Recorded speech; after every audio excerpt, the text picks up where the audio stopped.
The moment Adrian Vale's tires blew out on that forgotten stretch of highway, he had no idea his past was waiting inside a roadside diner that smelled like burnt dreams and old regrets. The woman refilling coffee, tired eyes, cautious smile, was someone he thought he'd lost forever. She'd once saved him when he had nothing. Now he had everything. And she had this, a grease-stained apron. A life that seemed too small for someone who used to believe the world could be bigger. He didn't plan to stop, didn't plan to remember, didn't plan to realize that some debts can never be repaid, only returned. If you're watching from anywhere in the world, drop your city in the comments below. I want to see how far this story travels. Hit that like button and stick around, because what happens next will break you in the best way possible. The tire didn't just blow, it exploded. Adrian felt the steering wheel jerk hard to the right, heard the violent thump, thump, thump of shredded rubber against asphalt, and for the first time in years, he wasn't in control. His jaw tightened. The Aston Martin fishtailed once before he muscled it onto the shoulder, dust kicking up in angry clouds around the vehicle. He sat there for a moment, hands still gripped white-knuckle tight on the wheel, heart hammering harder than it should have been. This wasn't supposed to happen. Not today. Not on this route. He had a meeting in Phoenix in 4 hours, a conference call in 2, and a reputation for being the kind of man who never arrived late. But here he was, middle of nowhere, Arizona heat already pressing through the tinted windows like a hand on his chest. He pulled out his phone. No signal. Of course, Adrian exhaled slowly, forcing his shoulders to drop, his breathing to steady. He climbed out of the car, stood in the shimmering heat, and surveyed the damage. The rear tire was gone, completely shredded, black ribbons of rubber scattered across the gravel like the aftermath of something violent. He glanced up the road. Nothing but cracked pavement and desert stretching out in every direction. Then he looked back the way he'd come. Half a mile down, barely visible through the heat shimmer, was a building. Low, flat, sun-bleached to the point of looking like it might crumble if you leaned on it too hard. A faded sign hung crooked above the door. Ruthie's Diner. Open. Adrian stared at it. He could call for a tow. Wait in the air-conditioned car. Handle this the way he handled everything else, efficiently, without deviation. But something about the sight of that diner pulled at him in a way he couldn't name. He grabbed his jacket from the passenger seat, locked the car, and started walking. The heat was brutal. By the time he reached the diner, his shirt was sticking to his back, his throat dry. He pushed through the door, and a small bell chimed overhead, cheerful and out of place. Inside it was cooler. Not by much, but enough. The air smelled like burnt coffee, old grease, and something faintly sweet that might have been pie or might have been cleaning solution. The floors were scuffed linoleum, the booths cracked vinyl patched with duct tape. A ceiling fan turned lazily overhead, doing almost nothing. There were 3 customers. An older man in a trucker's cap sat at the counter, staring into his coffee like it held answers. A young couple occupied a booth near the back, whispering to each other in that way people do when they're either in love or planning something stupid. Maybe both. And behind the counter, wiping down the coffee station with slow, practiced movements, was a woman. Adrian's breath caught. She didn't notice him at first. She was focused on her task, head down, shoulders slightly hunched in a way that made her seem smaller than she probably was. Dark hair pulled back into a ponytail that had seen better days. A stained apron tied around her waist. She moved like someone who'd done this 1,000 times and would do it 1,000 more without expecting anything to change. But it was her face that stopped him cold. Older. Tired. Lines around her eyes that hadn't been there before, but unmistakable. Clara Hayes. He hadn't thought about her in years. Hadn't let himself. But standing here now, watching her move through this forgotten place like a ghost of someone she used to be, the memories came flooding back with a force that nearly knocked him sideways. Cracked apartment steps. Summer nights when the heat made it impossible to stay inside. Her sitting beside him, knees pulled to her chest, talking about the future like it was something they could actually touch. "You're going to do something big, Adrian. I can feel it." He'd believed her.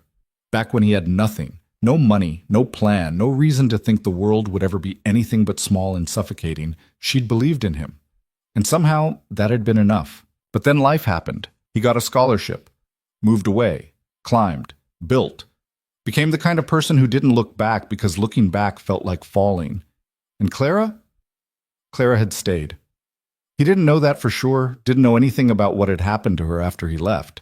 But standing here now, watching her wipe down a counter in a place that looked like hope came to die, he felt something twist hard in his chest. She glanced up. Their eyes met. For a moment, nothing happened. She looked at him the way waitresses look at customers, polite, distant, already preparing to ask what he wanted to drink. But then something flickered across her face. A pause, a tilt of her head. Recognition. Her hand froze mid-wipe. The cloth slipped from her fingers, landing on the counter with a soft thump. "Adrian?" Her voice was barely a whisper. He didn't trust himself to speak, so he just nodded. She stared at him, really stared, like she was trying to reconcile the man standing in front of her. Tailored clothes, expensive watch, the kind of presence that came with money and power, with the kid she used to know. The one who wore the same jeans 3 days in a row because they were the only pair that fit. "Oh my God." She pressed a hand to her mouth, eyes wide. "It's really you." "Yeah." His voice came out rougher than he intended. "It's me." For a long moment, neither of them moved. The diner continued around them, coffee percolating, the couple in the back laughing softly, the trucker flipping a page of his newspaper. But between Adrian and Clara, the world had gone very, very still. She recovered first, dropped her hand, forced a smile that didn't quite reach her eyes. "Wow, I didn't expect to ever see you again." She let out a breath that might have been a laugh. "What are you doing here?" "Flat tire." He gestured vaguely toward the road. "Car's about half a mile back." "Oh." She nodded, like that explained everything. Maybe it did. "Do you need to call someone? We've got a phone in the back." "It's fine. I'll handle it." He paused. "How are you, Clara?" The question hung between them, heavier than it should have been. She looked away, picked up the cloth again, started wiping the counter even though it was already clean. "I'm good." "Yeah, good." She wasn't. He could see it in the way she wouldn't meet his eyes, the way her hands moved just a little too fast, like she needed to stay busy or she might fall apart. "You work here?" he asked. "Yeah, 5 years now." She said it casually, but there was something underneath, resignation, maybe, or shame. "It's not much, but it pays the bills." 5 years. Adrian did the math. She would have been 25 when she started. College-aged. She talked about going to school back then. Studying architecture, he thought. Or maybe engineering, something big, something that matched the size of her dreams. "You ever finish school?" The question came out before he could stop it. Her hands stilled. She didn't look at him. "No." One word. Flat. Final. "Why not?" She finally met his eyes, and what he saw there made his chest ache. "Life happened, Adrian." Before he could respond, a voice barked from the kitchen. "Clara, order up." She flinched, just slightly, but he saw it. "I should—" She gestured toward the window where a plate sat waiting. "Do you want something? Coffee?" "Yeah, coffee's fine." She nodded, grabbed a mug, filled it without looking at him. Her hands were shaking just a little. She set the cup down in front of him, and for a second, their fingers almost touched. She pulled back quickly. "I'll be right back." She disappeared into the kitchen, and Adrian sat there, staring at the coffee he didn't want, feeling like he'd just stumbled into a version of the past he wasn't prepared to face. She didn't come back right away. Adrian watched her through the kitchen window, moving between tables, refilling drinks, taking orders with a practiced efficiency that spoke of years doing this exact routine. She smiled at the customers, laughed at something the trucker said, but it was all surface. He could see it now. The way she held herself at a distance, the way she never quite relaxed. She was performing, and she was exhausted. When she finally returned, she slid into the booth across from him without asking if he minded. She didn't have a drink, didn't have anything. Just sat there, hands folded on the table, looking at him like she still couldn't quite believe he was real. "So?" Her voice was softer now, less guarded. "You did it." "Did what?" "Something big." A faint smile tugged at her lips. "I knew you would." He didn't know what to say to that. Didn't know how to explain that yes, he'd built an empire. made more money than he'd ever dreamed of, become the kind of person people wrote articles about. But sitting here, looking at her, none of it felt like enough. "What about you?" he asked quietly. She shrugged. "Not much to tell." "I don't believe that." She looked away, out the window, at the empty road and the endless desert beyond. "My mom got sick." Her voice was flat, matter of fact. "I dropped out to take care of her. She died 2 years later. By then, I couldn't afford to go back, so I didn't." Adrian felt something cold settle in his stomach. "I'm sorry." "Don't be. It was a long time ago." But the way she said it, like she'd told herself that so many times it had stopped meaning anything, told him it wasn't. "Not really." "You got married," he said, noticing the pale line on her ring finger where a band used to be. Her jaw tightened. "Yeah, that didn't work out either." "What happened?" She laughed, but there was no humor in it. "He left. Found someone younger. Someone who didn't come with hospital bills and a dead-end job." She shook her head. "I don't blame him. I wasn't who he thought I'd be." Adrian wanted to reach across the table, wanted to tell her she was wrong, but he didn't, because he didn't know if he had the right. "You deserve better," he said instead. She met his eyes, held his gaze for a long moment. "Maybe, but I don't think life cares much about what we deserve." The words hit harder than they should have. They sat in silence after that, not uncomfortable exactly, but heavy, like the weight of everything unsaid was pressing down on both of them. Finally, Clara glanced at the clock on the wall and stood. "I should get back to work. Ruthie gets cranky if I take too long on breaks." Adrian stood too. "When do you get off?" She hesitated. 8? "Why?" "I'd like to talk more, if you're okay with that." She studied him for a long moment, like she was trying to figure out if this was real or some kind of cruel trick the universe was playing on her. "Okay," she said finally. "I'll meet you outside." Adrian spent the next 3 hours in that diner. He nursed 2 more cups of coffee he didn't drink, made a few calls on the spotty Wi-Fi, watched Clara move through her shift with that same quiet efficiency, never stopping, never slowing down. And he noticed things. The way she avoided eye contact with the man in the kitchen, Ruthie's husband, he guessed. The way her smile faltered when she thought no one was looking. The way she carried herself like someone who'd learned not to take up too much space. This wasn't the girl he remembered. That girl had been bright, full of ideas. She used to talk so fast when she got excited that he'd have to tell her to slow down so he could keep up. She used to believe in things. This woman looked like she'd stopped believing a long time ago. When 8 o'clock finally came, Adrian was waiting outside. The sun was setting, painting the sky in shades of orange and pink that felt too beautiful for a place like this. The heat had mellowed into something almost bearable. He leaned against the side of the building, hands in his pockets, and waited. The door opened. Clara stepped out, still in her uniform, apron gone. She looked smaller out here, more fragile. She saw him and stopped. "You're still here." "I said I would be." She nodded slowly, walked over to him. For a moment they just stood there, not quite sure what to do with themselves. "There's a bench around back," she said finally. "It's not much, but it's quiet." He followed her around the building to a small wooden bench that had definitely seen better days. They sat, and for a while neither of them spoke. The silence wasn't awkward. It was the kind of silence that happens between people who used to know each other well enough that words weren't always necessary. But eventually, Adrian broke it. "Tell me the truth, Clara." She turned to look at him.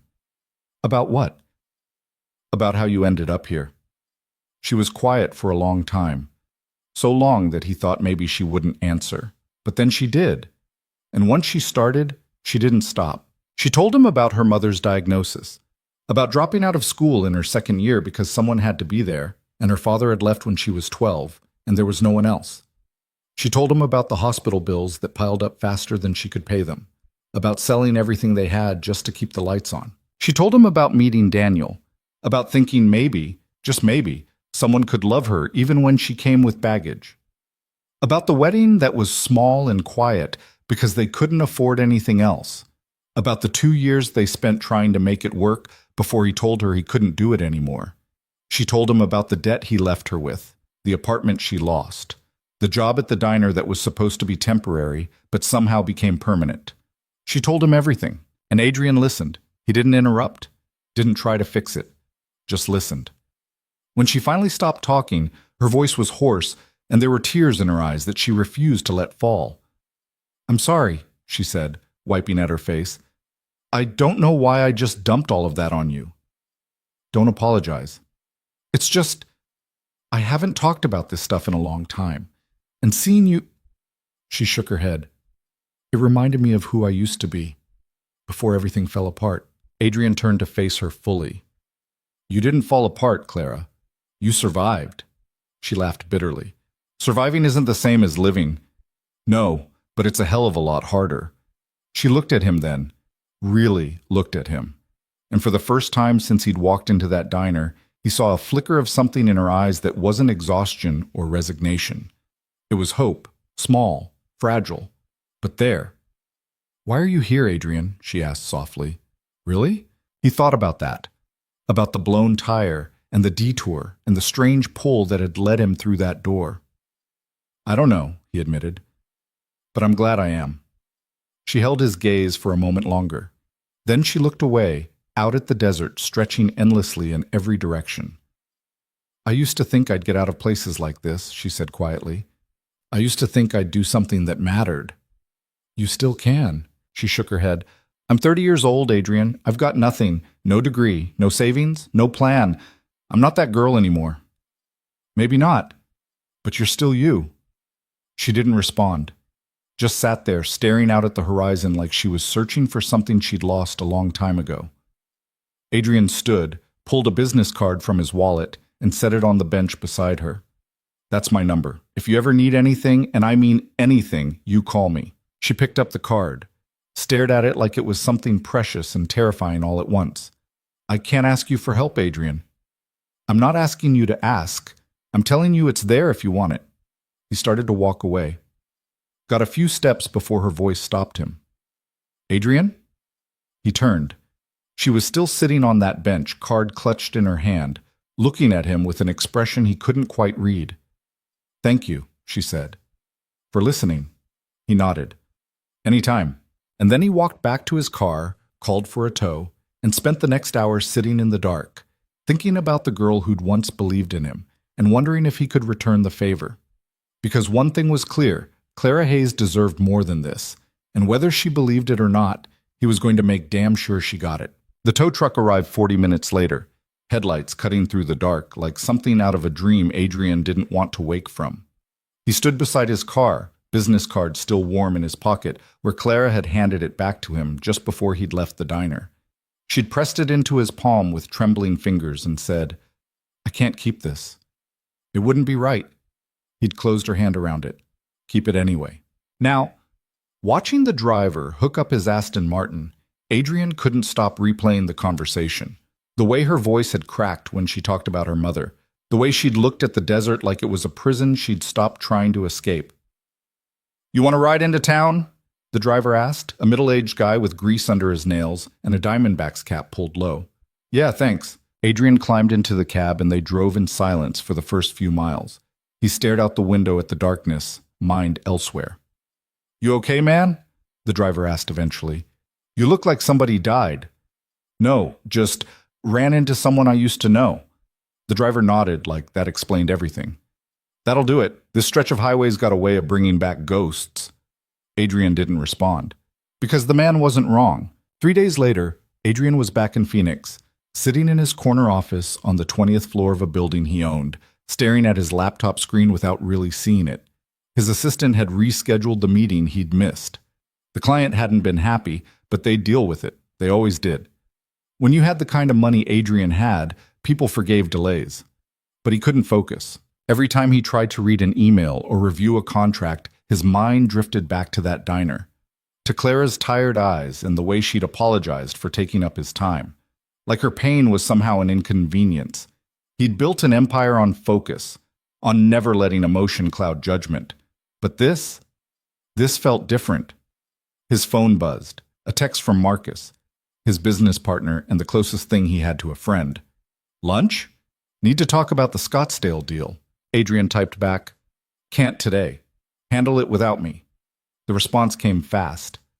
You never skip meetings. You dying or something? Adrian almost smiled. Not yet.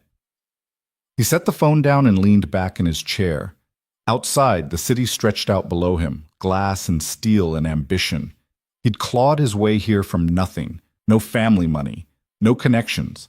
Just stubbornness and a refusal to stay small. And Clara had been there at the beginning. She'd believed in him when he didn't believe in himself. He owed her. The thought had been circling his brain for 3 days now, relentless as a vulture. He owed her. Not money. Money was easy. He owed her a chance. The same kind of chance she'd given him all those years ago when she sat on those apartment steps and told him he could be more than his circumstances. He picked up his phone again, opened a new contact, stared at the empty fields. He didn't have her number, didn't even know if she had a cell phone, but he had the diner's number. He'd looked it up the night he got back. His finger hovered over the screen. This was stupid. She'd made it clear she didn't want help. Handing back his card had been a message, a polite refusal. He should respect that, let her be. But then he thought about the way her hands had shaken when she talked about her ex-husband. The way she'd said surviving isn't the same as living, like it was a truth she'd carved into her bones. He dialed. It rang 4 times before someone picked up. Ruthie's Diner. A woman's voice, older, sharp. Hi, I'm looking for Clara Hayes. Is she working today? A pause. Who's asking? An old friend. I was in a few days ago. She don't need old friends calling her at work. The line went dead. Adrian stared at his phone. Then he laughed, short and humorless. Of course. Nothing about this was going to be easy. He tried a different approach. 2 hours later, he was in his car again, headed west out of Phoenix. He told himself he was just driving, clearing his head. But when he took the exit toward Yuma, he stopped pretending. The diner looked exactly the same. Sun-bleached, half-forgotten, the kind of place people drove past without noticing. He parked out front and sat there for a minute, trying to figure out what the hell he was doing. This wasn't his world anymore. He didn't belong in places like this. Hadn't for years. But Clara did. And that was the problem. He pushed through the door, same bell, same smell, same cheap coffee and worn-out dreams. Clara was at the counter pouring coffee for a guy in a construction vest. She glanced up when the bell chimed, and when she saw Adrian, she froze. The coffee kept pouring. It overflowed the cup, spilled across the counter. The construction worker yelped and jerked back. Jesus, Clara! She snapped out of it, grabbed a rag, started mopping up the mess. I'm so sorry. Adrian stayed by the door, hands in his pockets, suddenly feeling like maybe this was a mistake. But Clara finished cleaning up, muttered another apology to the construction worker, and then walked over. She stopped a few feet away, arms crossed, expression unreadable. What are you doing here? I wanted to check on you. I'm fine. You don't look fine. Her jaw tightened. Adrian, I can't do this right now. I'm working. When do you get off? Why? Because I want to talk to you. We already talked. Not about what I came here to say. She stared at him. He could see the conflict in her eyes. Part of her wanted to tell him to leave, and part of her was curious. Maybe even hopeful. 8 o'clock, she said finally. Same as last time. I'll be outside. She nodded, then turned and walked back to the counter without another word. Adrian left before he could second-guess himself. When Clara stepped out of the diner that night, Adrian was leaning against a rented SUV. He'd returned the Aston Martin to Phoenix and picked up something less conspicuous. She saw him and hesitated, like she was still deciding whether to go through with this. But then she walked over. You drove all the way out here just to talk? Yeah.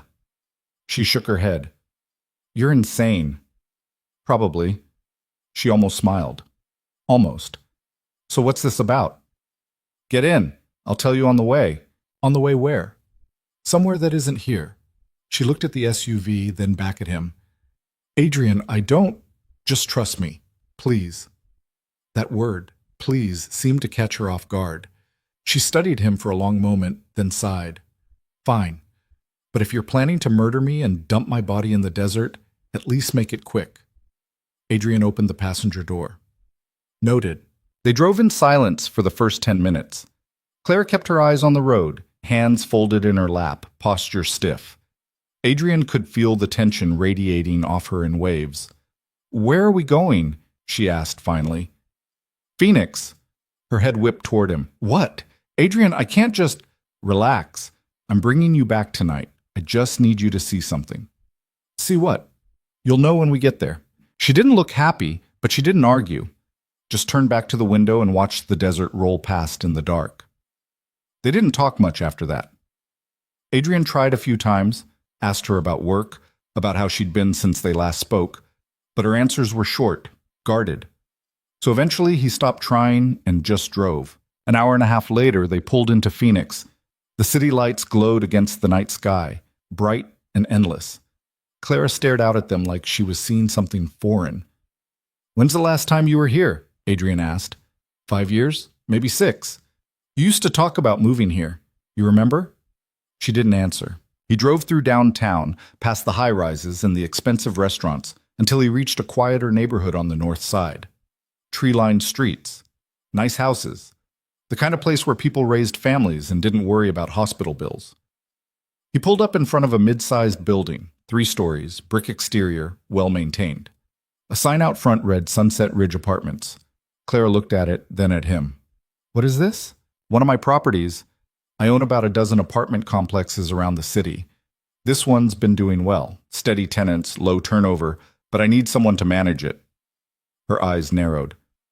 "Adrian, the last manager quit 2 months ago. Took a job in California. I've been handling it myself, but I don't have the time. I need someone who's organized, responsible, good with people." "And you think that's me?" "I know it is." She shook her head, already pulling away. "I don't know anything about property management." "You'd learn. I'd train you." "Adrian, It comes with an apartment, free rent. Salary's $45,000 a year to start, with bonuses based on occupancy rates, health insurance, dental, 2 weeks paid vacation." Clara went very still. "Why?" Her voice was barely above a whisper. "Because you're wasting your life in that diner." "That's not your call to make." "You're right. It's not. But I'm making the offer anyway." She turned to look at him, and there was something in her eyes he couldn't quite name. Anger, maybe. Or fear. "You feel sorry for me?" "No." "Then what is this?" Adrian took a breath, chose his words carefully. "You gave me something once, when I had nothing and no reason to believe things would get better. You sat next to me and told me I was going to do something big. You made me believe it, and because of that, I did. That was different. It wasn't. You gave me a chance, Clara. I'm trying to return the favor." She stared at him for a long moment, then she laughed, sharp and bitter. "You think this evens the score? You think giving me a job makes us square?" "I don't care about being square. I care about you not spending the rest of your life in a place that's killing you." "You don't know anything about my life." "I know enough." "No, you don't." Her voice rose. "You don't know what it's like to watch someone you love waste away because you can't afford the treatments. You don't know what it's like to bury them and then realize you gave up everything for nothing. You don't know what it's like to wake up every day in a town that feels like a grave and wonder why the hell you're still here." Her voice cracked on the last word. She turned away, pressing a hand to her mouth, trying to hold it together. Adrian didn't say anything, just sat there, letting her have the moment. When she finally spoke again, her voice was quieter, steadier. "I can't take this job, Adrian." "Why not?" "Because I'll fail, and then you'll regret offering it." "You won't fail. You don't know that." "Yes, I do." She turned to look at him again, eyes wet but defiant. "How?" "Because I know you." "You knew me a long time ago. I'm not that person anymore." Adrian shook his head. "You're exactly that person. You've just forgotten." She didn't respond, just stared at him like she was trying to figure out if he was lying or delusional. Finally, she opened the door. "Take me back." "Clara, please, just take me back." He wanted to argue, wanted to grab her by the shoulders and shake her until she saw what he saw, that she was capable of so much more than this. But he didn't. Because pushing her wouldn't work. She'd been pushed enough. So he drove her back. They didn't talk the whole way. Clara kept her face turned to the window, and Adrian kept his eyes on the road, jaw tight, mind racing. When they pulled up outside the diner, she reached for the door handle but didn't open it. "Thank you," she said quietly, "for the offer. It was kind, but I can't. The offer stands. If you change your mind, I won't." She got out and walked toward her car, a beat-up Honda that looked like it was one breakdown away from the junkyard. Adrian watched her go, hands gripping the steering wheel hard enough to hurt. This wasn't over. The next morning, Clara woke up to find an envelope slipped under her apartment door. She stared at it for a long moment before picking it up. Inside was a single piece of paper. A contract. Property manager position. Sunset Ridge Apartments. Salary, benefits, start date.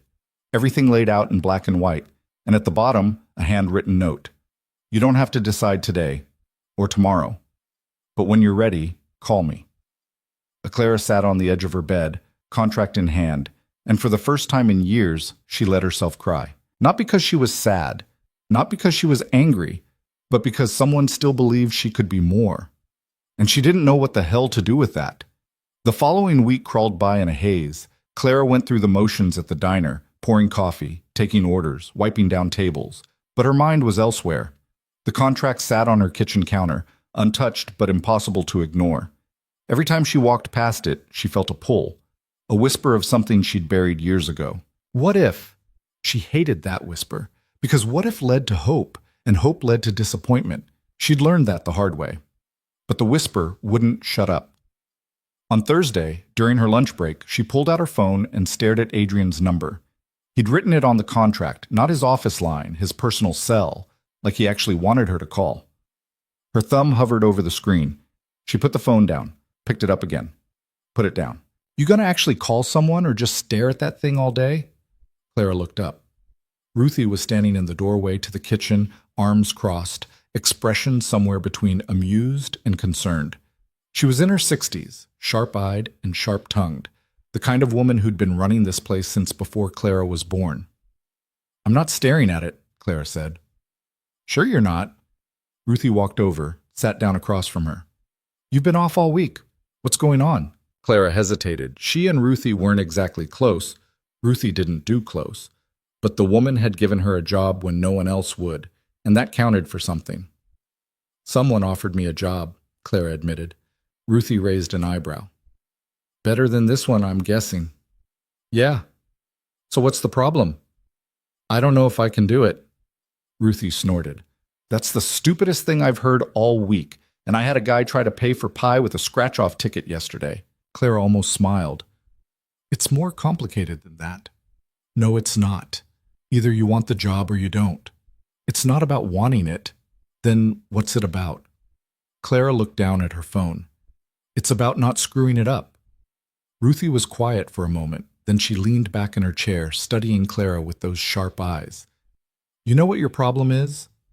I'm sure you're about to tell me. You think too small. Always have. You come in here every day, do your job, keep your head down, don't ask for anything, and you think that's noble or something, but it's not. It's just scared." The words hit harder than they should have. "I'm not scared," Clara said, but her voice lacked conviction. "Yeah, you are. You're scared you're going to try and fail, so you don't try at all. And you know what? That's your choice. But don't pretend it's because you're not good enough. You're plenty good enough. You're just too chicken shit to admit it." Clara stared at her, stunned. Ruthie stood up, brushed off her apron. "Take the job, kid. Or don't. But stop wasting time pretending you don't want it." She walked back into the kitchen, leaving Clara sitting there, heart pounding, something hot and unfamiliar rising in her chest. It felt like anger, or maybe courage. She wasn't sure there was a difference anymore. That night, Clara sat in her apartment, a cramped studio that smelled faintly of mold and someone else's cooking, and stared at the contract again. She thought about her mother, about the way she'd smiled even when the pain was unbearable, about the way she'd told Clara, right before the end, "Don't let this break you." Clara had tried. She'd survived, kept moving, kept breathing. But Ruthie was right. Surviving wasn't enough. She picked up her phone. Her hands were shaking. She dialed before she could talk herself out of it. It rang twice before Adrian answered. "Clara?" His voice was warm, surprised, hopeful. She took a breath. I want to talk about the job. Silence on the other end. Then quietly, okay, when? Tomorrow, if that works. It works. I'll come to you. No. The word came out firm, definite. I'll come to Phoenix. Another pause. Then, okay. I'll text you the address. All right. Clara? Yeah? I'm glad you called. She closed her eyes. Me too. The next day, Clara drove into Phoenix for the second time in 6 years. Her hands were clammy on the steering wheel, her stomach a knot of nerves.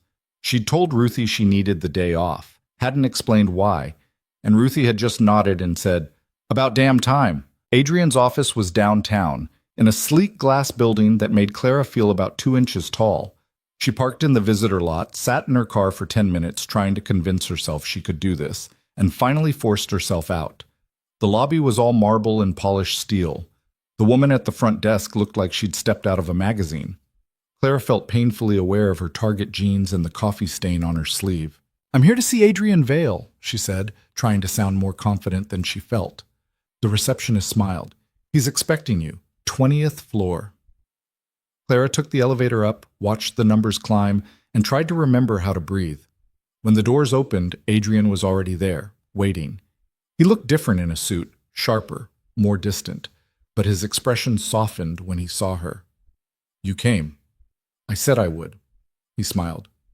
"Come on, let's talk in my office." She followed him down a hallway lined with art she didn't recognize and couldn't afford. His office was at the end, corner view, floor-to-ceiling windows overlooking the city. Clara stopped in the doorway, suddenly overwhelmed. "You okay?" Adrian asked. "This is your life now." It wasn't a question, just an observation, a reminder of how far apart they'd drifted. "Yeah," he said quietly. "It is." She stepped inside, sat down in the chair across from his desk. He didn't sit behind the desk, sat in the chair next to her instead, like he was trying to close the distance. "So," he said, "you want to talk about the job?" Clara nodded. "I need to know this isn't charity." "It's not." "How do I know that?" "Because I don't do charity. I do business, and this is business." She met his eyes. "You're really going to sit there and tell me you'd offer this job to anyone?" "No, I'm offering it to you because I think you'd be good at it. There's a difference." "What if I'm not?" "Then I'll fire you, same as anyone else."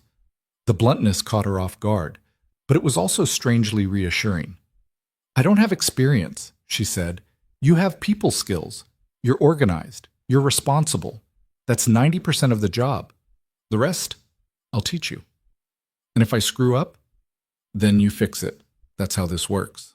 Clara looked out the window at the city sprawling below. It felt impossible, like a life meant for someone else. But then she thought about Ruthie's words. "You think too small." She thought about her mother. "Don't let this break you." She thought about Adrian sitting on those apartment steps, telling her he was never going to amount to anything. And she thought about the way she'd looked at him and said, "Yes, you will." Maybe it was time to believe that about herself. "Okay," she said quietly. Adrian leaned forward. "Okay, what?" "I'll take the job." His face broke into a smile, genuine, unguarded, and for a second, he looked like the kid she used to know. "Yeah?" "Yeah." She let out a shaky breath. "But I need time. I have to give Ruthie notice, and I need to figure out moving, and—" "2 weeks," Adrian said. Give her 2 weeks. I'll handle the rest." Clara nodded. Then before she could stop herself, she asked, "Why are you doing this?" Adrian's smile faded, replaced by something more serious. "Because you deserve a chance, and because I never forgot what you did for me." She looked away, throat tight. "I didn't do anything." "You did everything." They sat in silence for a moment. Not uncomfortable, just heavy with the weight of years and choices and roads not taken. Finally, Clara stood. "I should go. I've got a long drive back." Adrian stood too, walked her to the elevator. When the doors opened, she stepped inside, turned to face him. "Thank you," she said, "for this, for believing I could do it." "You can." The doors started to close. "Clara?" She caught them, held them open. "Yeah? You're going to be great." She didn't know if she believed him, but for the first time in a long time, she wanted to. The doors closed and Adrian stood there, watching the numbers descend, feeling something he hadn't felt in years. Not satisfaction, not pride, hope. 2 weeks felt like both forever and no time at all. Clara gave her notice to Ruthie the morning after she got back from Phoenix. She'd expected pushback, maybe even anger. But Ruthie just looked at her across the counter, nodded once, and said, "Good. It's about damn time you stopped hiding." "I'm not hiding," Clara had protested weakly. Ruthie had snorted. "Sure you're not." The other waitresses threw her a small party on her last day. Store-bought cake and gas station wine in paper cups. It was sweet in a sad way, and Clara found herself tearing up more than once. These women had been her co-workers for 5 years, but she wouldn't call them friends. They didn't know about her mother or her ex-husband or the night she sat in her apartment wondering if this was all there was. But they'd been kind in their own quiet way, and she'd missed that. When her shift ended, Clara walked out of Ruthie's diner for the last time. She didn't look back. If she did, she wasn't sure she'd be able to leave. The drive to Phoenix with all her belongings felt surreal. Everything she owned fit in her Honda: clothes, books, a few kitchen items, one photo album. Looking at it all crammed in the back seat made her chest tight. 30 years old, and this was it. This was all she had to show for her life. But then she thought about the apartment waiting for her, the job, the chance. Maybe this was a beginning instead of an ending. Adrian had told her to call when she got close, so she did. He answered on the first ring. "Where are you?" "About 20 minutes out." "Good. I'll meet you at Sunset Ridge." "You don't have to." "I want to." She heard the smile in his voice and felt something warm and unfamiliar settle in her chest. When she pulled into the parking lot of Sunset Ridge Apartments, Adrian was already there, leaning against his car with his sleeves rolled up and his tie loosened. He looked more relaxed than she'd ever seen him. He straightened when he saw her, walked over as she parked. "You made it." "I made it." He looked at her car, at the boxes visible through the back window. "That everything?" "Yeah." Something flickered across his face, pity, maybe, or sadness, but he covered it quickly. "Come on, I'll show you the apartment." He led her inside, up to the second floor, and stopped at Unit 2C. He handed her a key. "It's yours." Clara took it, fingers closing around the metal. It felt heavier than it should have. She unlocked the door and stepped inside. The apartment wasn't huge. 1 bedroom, small kitchen, living room with a window that looked out over the courtyard. But it was clean, freshly painted. The floors didn't creak. The appliances looked like they'd been made in this century. There was even a couch and a bed already set up. Clara stood in the middle of the living room, trying to process what she was seeing. "Adrian, I can't afford to furnish. It's included, part of the manager package." She turned to look at him. "This is too much." "It's what you need to do the job." "No, it's—" "Clara." His voice was firm, but not unkind. "Let me do this. Please." She wanted to argue, wanted to tell him she didn't need charity, didn't need him taking care of her like she was something broken that needed fixing. But the truth was, she did need it. And maybe that was okay. "Thank you," she said quietly. Adrian's expression softened. "You're welcome." They stood there for a moment, the silence stretching between them, until Adrian cleared his throat. "So, tomorrow, we start training. I'll be here at 8. We'll go through tenant files, maintenance schedules, lease agreements, all the boring stuff. Okay? You nervous?" "Terrified." He smiled. "Good. Means you care." After Adrian left, Clara spent the rest of the evening unpacking. It didn't take long. She hung her clothes in the closet, put her books on the built-in shelf, set her mother's photo on the nightstand. The apartment still felt empty, but it was hers. That counted for something. She lay in bed that night, staring at the ceiling, and tried to remember the last time she'd felt this way. Not happy, exactly, but something close to it. Something that tasted like possibility. Sleep didn't come easy. Her mind wouldn't stop racing. What if she screwed this up? What if Adrian realized he'd made a mistake? What if she wasn't cut out for this? But underneath the fear was something else, something that felt dangerously like hope. Adrian showed up at 7:55 the next morning with 2 coffees and a folder thick with paperwork. Clara opened the door still in pajamas, hair pulled back in a messy bun, and immediately felt underdressed. "I said 8, Adrian said, handing her a coffee. "It's not 8 yet." "Close enough. Get dressed. We've got a lot to cover." 20 minutes later, they were sitting at her kitchen table, files spread out between them. Adrian walked her through everything: how to process lease applications, handle maintenance requests, deal with late rent payments. His explanations were clear, patient. He didn't talk down to her or act like any of this should be obvious. "What if someone doesn't pay rent?" Clara asked, scanning a lease agreement. "You send a notice. If they still don't pay after 5 days, you file for eviction." "I have to evict people?" "Sometimes. It's part of the job." Clara's stomach twisted. "I don't know if I can do that." Adrian looked at her. "Most people pay. But yeah, sometimes you have to make hard calls. That's management." "What if I make the wrong call?" "Then you learn from it." She didn't find that particularly comforting, but she nodded anyway. They spent the next 4 hours going through files. Adrian introduced her to the maintenance crew, 2 guys named Jose and Marcus, who seemed competent and didn't ask too many questions about who she was or why she was there. He showed her the office, a small room on the first floor with a desk, a computer, and a filing cabinet that had seen better days. "This is your space," Adrian said. "Tenants will come here with issues. You'll handle most of it. If something's too big, you call me." "What counts as too big?" "You'll know." That wasn't helpful either. By the time Adrian left that afternoon, Clara's head was spinning. She sat at the desk, staring at the stack of files, and felt the weight of it all pressing down on her. This was real. She was responsible for 48 units, nearly 100 people, problems she didn't know how to solve. She put her head in her hands and tried not to panic. The first week was rough. Clara woke up every morning with her stomach in knots. She spent hours staring at spreadsheets, trying to make sense of numbers that didn't want to make sense. She fielded calls from tenants complaining about everything from broken air conditioners to noisy neighbors. She smiled and nodded and pretended she knew what she was doing, and then she'd go back to her apartment at night and feel like a fraud. Adrian checked in every day, sometimes in person, sometimes over the phone. He was patient, endlessly patient, but Clara could see the concern in his eyes when she fumbled through explanations or second-guessed decisions. "You're doing fine," he kept saying, but she didn't feel fine. She felt like she was drowning.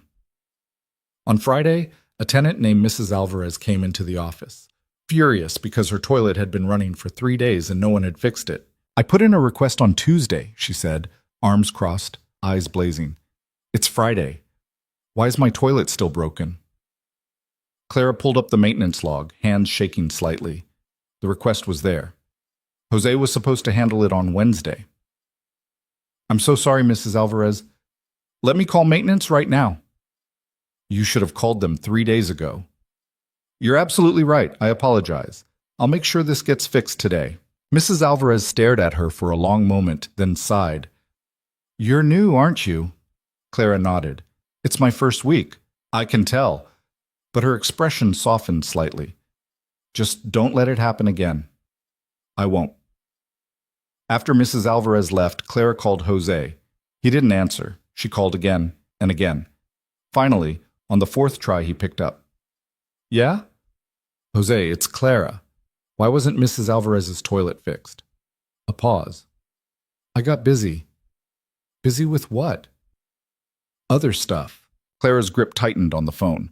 "Jose, when I assign you a job, it needs to get done." "I said I got busy. That's not good enough." Silence on the other end. Then, "You gonna fire me?" Clara froze. She hadn't thought that far ahead. Could she fire him? Should she? "No," she said finally, "but I need you to fix that toilet today. Understood?" "Yeah, fine." He hung up. Clara sat there, heart pounding, wondering if she'd just made everything worse. That night, she called Adrian. "How do I know if I'm doing this right?" she asked without preamble. He was quiet for a moment. "What happened?" She told him about Mrs. Alvarez, about Jose, about feeling like she had no idea what she was doing. When she finished, Adrian said, "You handled it." "I didn't handle anything. You confronted Jose. You stood your ground. That's handling it." "He didn't take me seriously. He will. Give it time." Clara closed her eyes, leaning back against her couch. "What if I can't do this?" "You can." "You keep saying that." "Because it's true." She wanted to believe him. but belief felt like a luxury she couldn't afford. The second week was worse. A pipe burst in Unit 3A, flooding the apartment below. Clara spent 6 hours coordinating repairs, dealing with insurance, finding temporary housing for the affected tenant. By the time it was over, she was exhausted and covered in drywall dust. Then there was Mr. Chen in first floor, who was 3 weeks late on rent and kept dodging her calls. She finally caught him in the parking lot, and he'd looked at her with tired eyes and said, "I lost my job. I'm trying. I just need a little more time." Clara had stared at him, seeing her own past reflected back. The desperation. The shame. 2 weeks, she'd said. But after that, I have to follow protocol. He'd nodded, relief flooding his face. Thank you. Thank you so much. After he left, Clara sat in her office and wondered if she'd just made a huge mistake.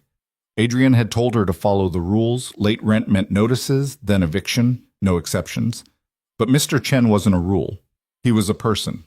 She didn't tell Adrian about it, told herself she'd handle it when the time came. The time came faster than she expected. 10 days later, Mr. Chen still hadn't paid.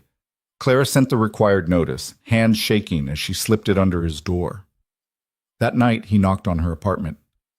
"Please," he said when she opened the door. "I have an interview next week. If I can just—" "Mr. Chen, I gave you 2 weeks. It's been almost 4. I know, but if you evict me, I'll have nowhere to go." Clara felt something twist in her chest. She thought about her own eviction, about packing her life into trash bags and sleeping in her car for 3 nights until she found a room to rent. "I'm sorry," she said, and she meant it. "But I don't have a choice." "Yes, you do." "No, I don't." He stared at her, and she saw the moment he realized she wasn't going to change her mind. His face hardened. "You're just like the rest of them." He walked away, and Clara closed the door and stood there feeling sick. She called Adrian. "I had to start eviction on a tenant." "Okay, what's the situation?" She explained about Mr. Chen, about the extensions she'd given him, the promises he'd made. Adrian was quiet for a moment. Then, "You did the right thing."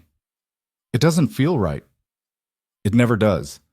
But if you don't enforce the rules, no one will take you seriously." "He's going to be homeless." "That's not your fault." "Feels like it is," Adrian sighed.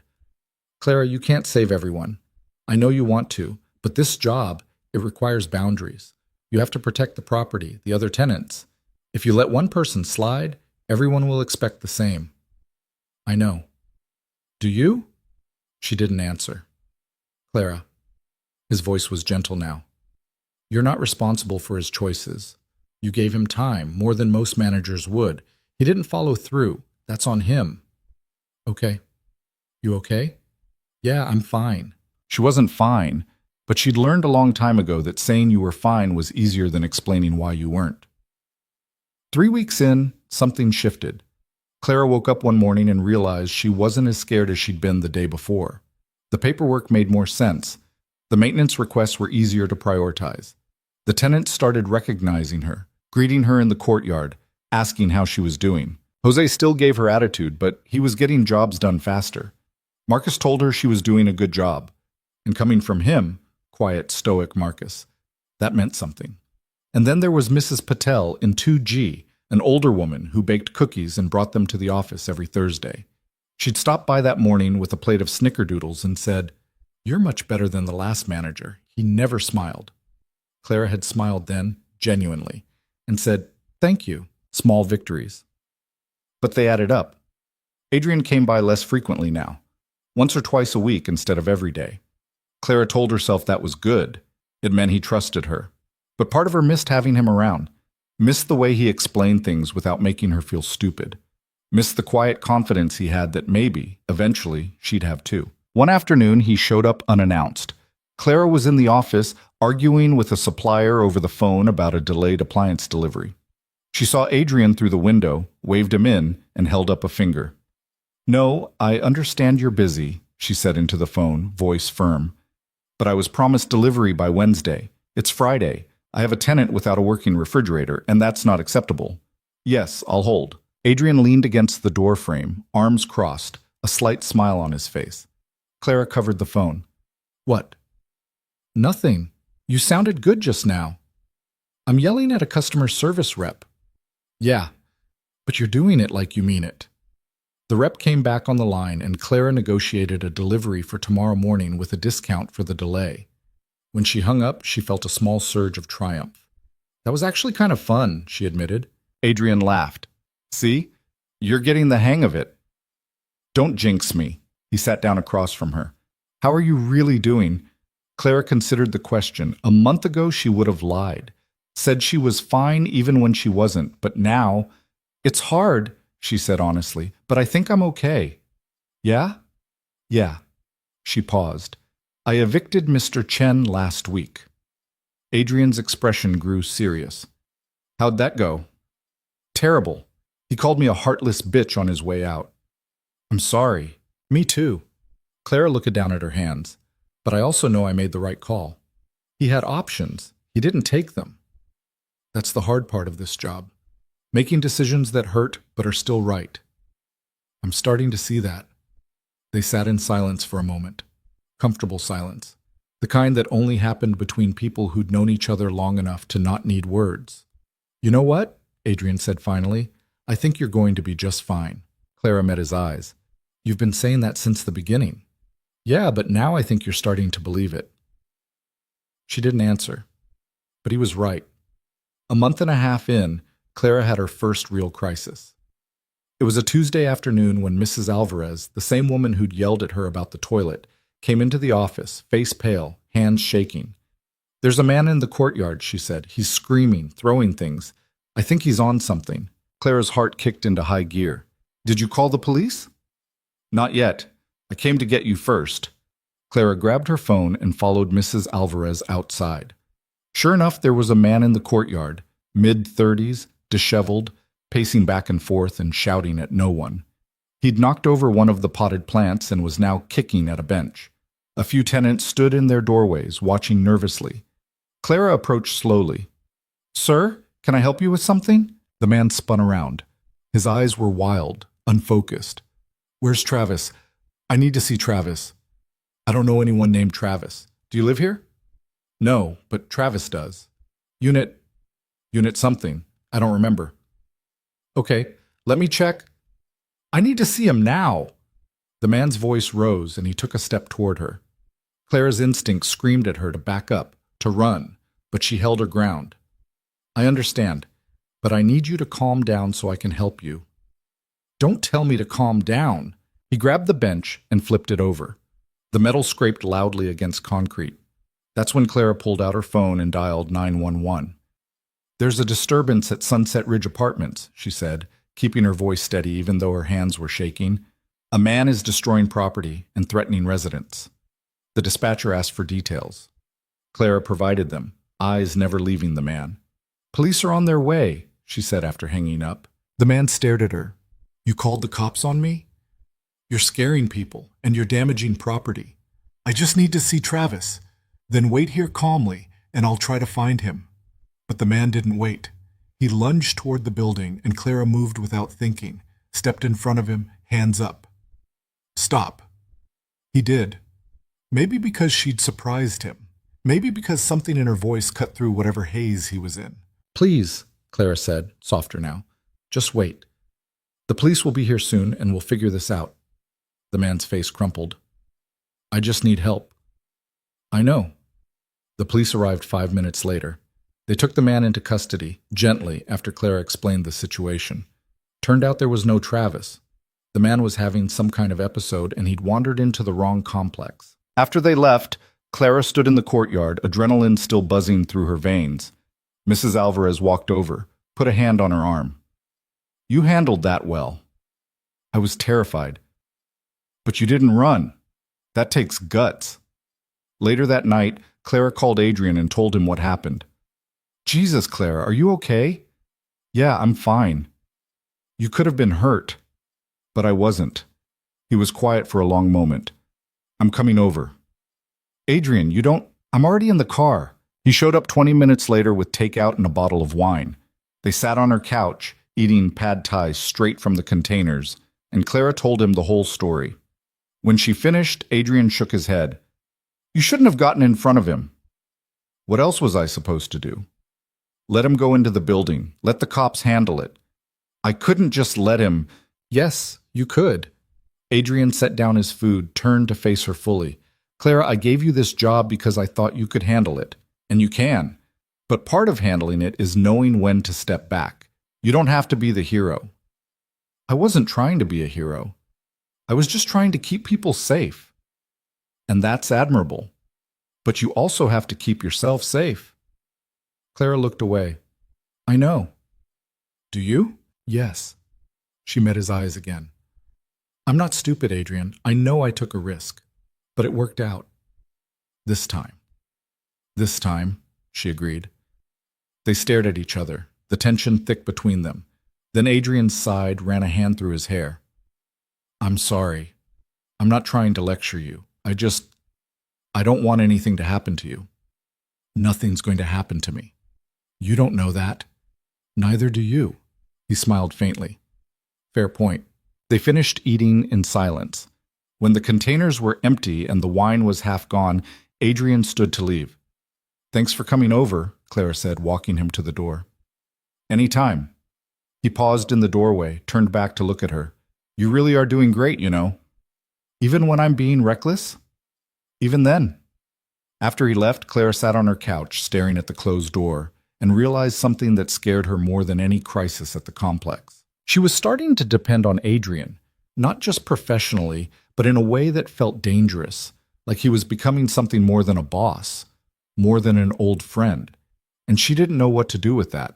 By the end of month 2, Clara had settled into a rhythm. The job still challenged her, still kept her up at night sometimes, but she wasn't drowning anymore. She knew the tenants by name, knew which maintenance issues were urgent and which could wait, knew when to push back and when to let things slide. She'd even started to feel something that resembled pride. One evening, she was locking up the office when she noticed someone sitting on the bench in the courtyard, the same bench that had been flipped during the incident weeks ago. It was a young woman, early 20s, maybe. She looked lost. Clara walked over. Can I help you with something? The woman looked up. Her eyes were red, like she'd been crying. I'm looking for an apartment. Do you have anything available? Clara did. 2 units, actually. Yeah, do you want to see one? The woman nodded. Clara showed her unit 1D, a studio on the first floor. It was small but clean, good natural light. How much is rent? The woman asked. Clara told her. The woman's face fell. I can't afford that. What can you afford? The woman hesitated. I just got out of a bad situation. I'm staying with a friend, but I can't stay there forever. I've got a job, but I'm still catching up on bills. Clara saw herself in that woman, saw the desperation, the shame. Fill out an application, Clara said. I'll see what I can do. The woman's eyes widened. Really? Really. After the woman left, Clara sat in the office and stared at the application. She knew what Adrian would say. No special treatment. Everyone pays the same rate. But this felt different. She called him. I have a situation, she said. What kind of situation?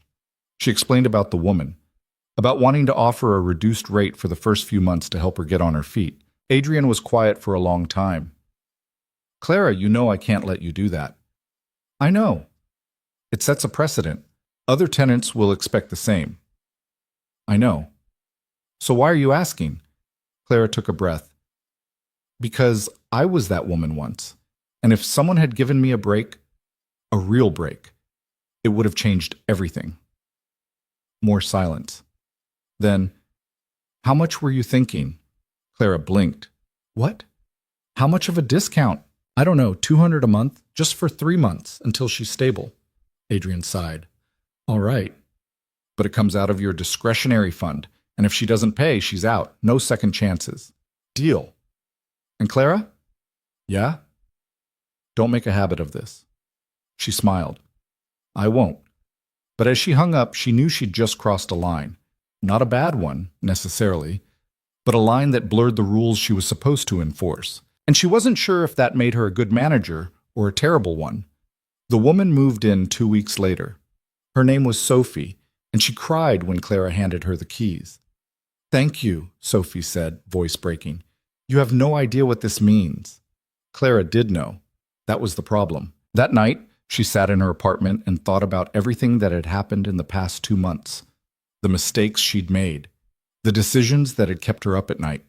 The small victories that felt bigger than they should have. She thought about Mr. Chen, who she'd evicted and who probably hated her. She thought about Sophie, who she'd helped and who might hate her too if things didn't work out. She thought about Adrian, who kept showing up even when he didn't have to. And she thought about herself. About the woman she'd been when she walked into Ruthie's diner every day with no hope of anything better. That woman felt like a stranger now. Clara walked to the mirror, stared at her reflection. She looked different, tired still, but there was something in her eyes that hadn't been there before. Something that looked a lot like strength. Her phone buzzed, a text from Adrian. "How's it going?" She smiled and typed back. "Better than I expected. Good. You earned it." She set the phone down and looked around her apartment, at the furniture that had come with the job, at the photo of her mother on the nightstand, at the life she was building, piece by piece. It wasn't perfect, it wasn't easy, but it was hers. And maybe, just maybe, that was enough. 3 months in, Clara stopped checking her phone every 5 minutes, waiting for Adrian to tell her she'd screwed up beyond repair. It happened gradually, the shift from constant anxiety to something closer to confidence. She'd wake up in the morning and the knot in her stomach would be smaller. She'd handle a difficult tenant and afterward, instead of replaying every word she'd said, she'd just move on to the next task. The job was still hard, but it had stopped feeling impossible. Sophie, the young woman Clara had given the discounted rate, was thriving. She'd gotten a promotion at work, paid her rent on time every month, even brought Clara homemade banana bread as a thank you. Clara had been right to take that chance, and knowing that felt better than she wanted to admit, but not everything was working out so cleanly. Jose was still a problem.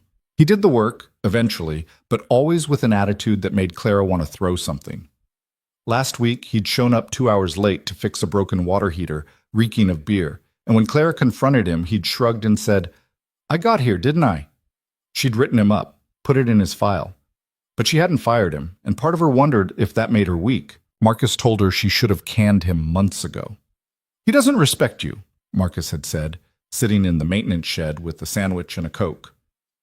"Won't until you show him there's consequences." "I'm trying to be fair." "Fair doesn't mean being a doormat." Clara had bristled at that. "I'm not a doormat."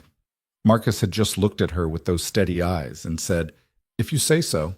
Now it was Thursday afternoon, and Clara was in the office doing paperwork when her phone rang. Unknown number. She answered. "Sunset Ridge Apartments, this is Clara." "Ms. Hayes?" A woman's voice, professional, clipped. "This is Patricia Donovan from Vale Properties corporate office." Clara sat up straighter. She'd never spoken to anyone from corporate before. Didn't even know there was a corporate office. "Yes. Hi. What can I do for you?" "Mr. Vale asked me to reach out regarding the quarterly property review. We'll be conducting an inspection of Sunset Ridge next Tuesday.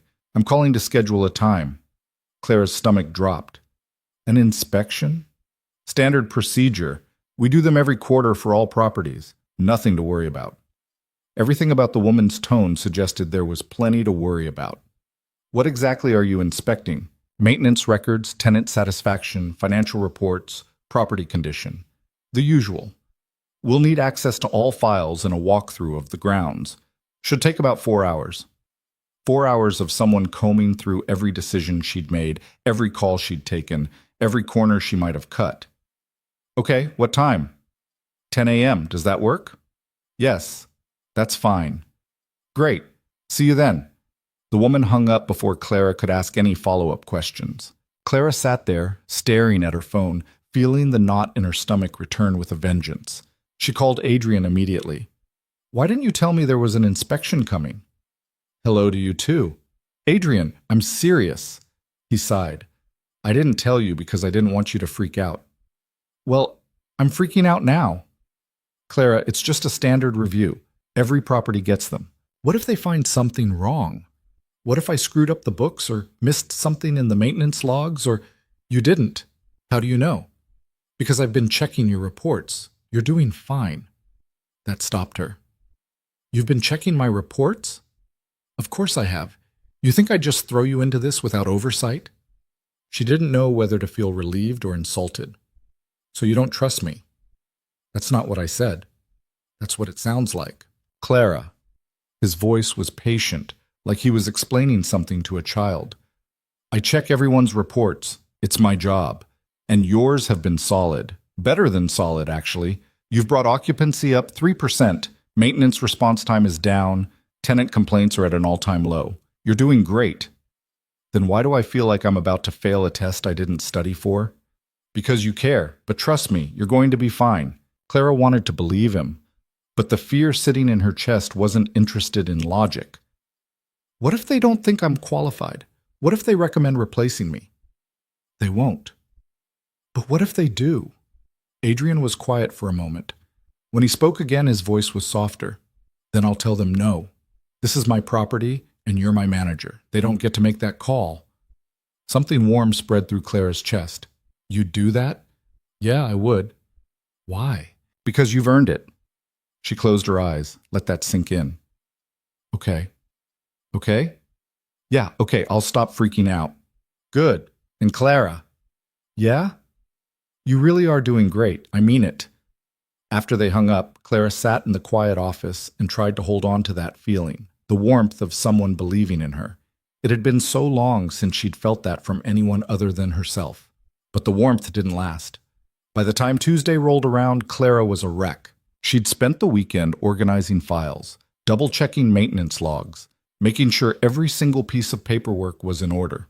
She'd walked the property 3 times, picking up trash, checking that all the exterior lights worked, noting anything that might raise a red flag. Monday night, she barely slept. Just lay in bed staring at the ceiling, running through worst-case scenarios. Tuesday morning, she was in the office by 7, even though the inspection wasn't until 10. She made coffee, reviewed the files one more time, changed her shirt twice because she couldn't decide which one looked more professional. At 9:55, a black sedan pulled into the parking lot. Clara watched through the window as Patricia Donovan stepped out, a woman in her 50s with sharp features and an expression that suggested she'd seen every trick in the book and wasn't impressed by any of them. She was followed by a younger man carrying a tablet and a briefcase. Clara took a deep breath, smoothed down her shirt one more time, and went outside to meet them. Ms. Donovan? The woman turned, gave Clara a once-over that felt like an X-ray. Ms. Hayes, this is my associate Brian. Shall we get started? Of course. The office is right this way. For the next 4 hours, Clara felt like she was being dissected. Patricia went through every file with meticulous precision, asked pointed questions about occupancy rates, maintenance schedules, tenant turnover. Wanted to know why Clara had approved a reduced rent for Sophie, why she'd given Mr. Chen multiple extensions before evicting him, why Jose was still employed despite 3 write-ups. Clara answered as honestly as she could, but with every question, she felt her confidence crumbling. You're aware that showing preferential treatment to tenants can open us up to discrimination claims? Patricia asked, peering at Clara over her reading glasses. I wasn't showing preferential treatment. Sophie was in a difficult situation, and I used discretionary funds to help her get stable. It's paying off. She's been a model tenant. That's not the point. The point is consistency. If you offer one tenant a discount, others will expect the same. I understand. It was a one-time decision. Let's hope it stays that way. Brian, the associate, was slightly less intimidating. He focused on the maintenance side, walked the property with Clara, checked the condition of the buildings, inspected the shed where Jose and Marcus kept their tools. Your maintenance response time has improved significantly, he noted, tapping something into his tablet. That's good. Thank you. Though I notice you've got an employee with multiple disciplinary actions still on staff. Clara felt her jaw tighten. Jose does good work when he shows up. I've been trying to work with him. Work with him or avoid confrontation? The question hit like a slap. Excuse me? Brian looked up from his tablet. I'm just saying, sometimes managers avoid making hard calls because they don't want to be the bad guy. But that usually makes things worse in the long run. Clara wanted to argue, but she couldn't. Because he was right. By the time the inspection wrapped up at 2 in the afternoon, Clara felt like she'd been put through a blender. Patricia and Brian returned to the office, where Patricia spent 15 minutes typing notes on her laptop while Clara sat across from her, trying not to fidget. Finally, Patricia looked up. Overall, Ms. Hayes, the property is in acceptable condition. Your record-keeping is thorough, tenant satisfaction is high. and you've made notable improvements since taking over. Clara felt a flicker of hope. Thank you. However, Patricia's expression didn't change. There are concerns. Of course there were. Your decision-making shows inconsistency.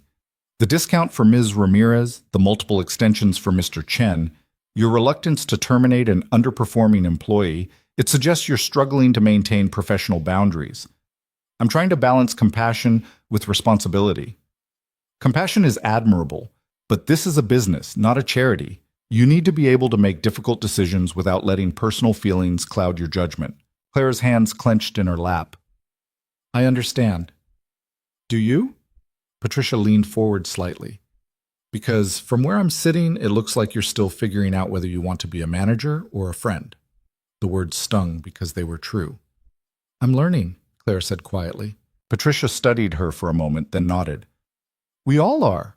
My recommendation will be that you continue in this position with a follow-up review in 3 months. Use that time to tighten up your decision-making. Be consistent. Be firm when necessary. Can you do that? Yes. Good. Patricia closed her laptop, stood. We'll be in touch. After they left, Clara sat alone in the office, feeling hollowed out. She'd passed, technically. But it didn't feel like a victory. It felt like she'd been told she was barely adequate, and only if she changed everything about how she approached the job. Her phone buzzed, a text from Adrian. How'd it go? Clara stared at the message for a long time before responding. Fine. I'll call you later. She didn't call him later. Instead, she went back to her apartment, changed into sweatpants, and sat on the couch with a glass of wine she didn't really want. She kept replaying Patricia's words. You're still figuring out whether you want to be a manager or a friend. Maybe that was the problem. Maybe Clara wasn't cut out for this after all. Maybe she was too soft, too willing to see people as people instead of entries in a ledger. There was a knock at the door. Clara groaned. She wasn't in the mood for tenant complaints. But when she opened the door, it wasn't a tenant. It was Adrian. He stood there in jeans and a t-shirt, holding a bag from her favorite Thai place, looking at her with an expression that was part concern, part exasperation. You said you'd call. I said I'd call later. It's 8 o'clock. That's later. Clara stepped aside, let him in. I'm fine, Adrian.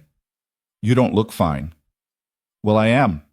He set the food on her kitchen counter, turned to face her. What happened? Nothing happened. The inspection went fine. They said I could keep my job. So why do you look like someone kicked your dog? Clara laughed, short and bitter. Because they basically told me I'm terrible at this. I'm sure that's not what they said. Close enough. She grabbed the wine bottle, refilled her glass. Apparently I'm too inconsistent, too emotional. Can't separate personal feelings from professional decisions. Adrian's jaw tightened. Patricia said that? More or less. And you believe her? She's not wrong. Yes, she is. Clara shook her head. Adrian, I gave a tenant a discount because I felt bad for her. I let Mr. Chen stay way longer than I should have. I haven't fired Jose even though he's been a pain in my ass since day one. She's right. I'm not managing. I'm just trying not to hurt people. Adrian crossed his arms. You know what I think? I'm sure you're about to tell me. I think Patricia Donovan has been doing this job so long, she's forgotten what it's like to actually care about people. Yeah, you gave Sophie a break, and she's thriving because of it. Yeah, you tried to work with Mr. Chen. That didn't pan out, but you gave him a chance. That's not weakness, Clara. That's humanity. Humanity doesn't pay the bills.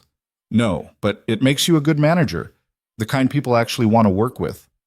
Clara looked away. She said, I need to be more consistent. Then be more consistent, but don't stop caring. How do I do both? Adrian was quiet for a moment. Then he said, You fire Jose. Clara's head whipped around. What? You've given him chances. He hasn't changed. You write him up, he does it again. That's the pattern. So you break it. You let him go. You hire someone who actually shows up on time and doesn't smell like a brewery. That's being consistent and caring about the tenants who need reliable maintenance, caring about Marcus who has to pick up Jose's slack. But no buts. You know I'm right. Clara wanted to argue, but she couldn't because he was right. I've never fired anyone before. I know, but you can do it. What if I can't? Then you'll learn. Adrian stepped closer, his voice gentler now. Clara, you've been doing this job for 3 months. 3 months. You're not supposed to be perfect yet. You're supposed to be learning, making mistakes, figuring out where your boundaries are. Patricia doesn't think I'm learning fast enough. Patricia can think whatever she wants. I'm the one who decides if you keep this job. And you're keeping it. Clara met his eyes. Why are you so sure about me? Because I've seen what you're capable of, even when you don't see it yourself. They stood there in her small kitchen, the Thai food getting cold on the counter, and Clara felt something shift inside her. Not the fear she'd been carrying around, not the doubt that whispered she wasn't good enough. Something else. Something that felt dangerously like gratitude mixed with something she didn't want to name. Thank you, she said quietly, for believing in me. Always. The word hung between them, heavier than it should have been. Adrian cleared his throat, stepped back. Come on, let's eat before this gets completely inedible. They ate on her couch, talking about everything except the inspection. Adrian told her about a deal he was working on in Scottsdale, about Marcus's daughter, who'd just gotten into college, about the trip he was planning to take once things slowed down. Where are you going? Clara asked. Haven't decided. Maybe somewhere with a beach. Somewhere I can forget about property management for a week. That sounds nice? You should come. The words came out casual, but there was something underneath them that made Clara's heart skip. Adrian? I'm kidding. He smiled, but it didn't quite reach his eyes. Mostly. Clara didn't know what to say to that, so she didn't say anything.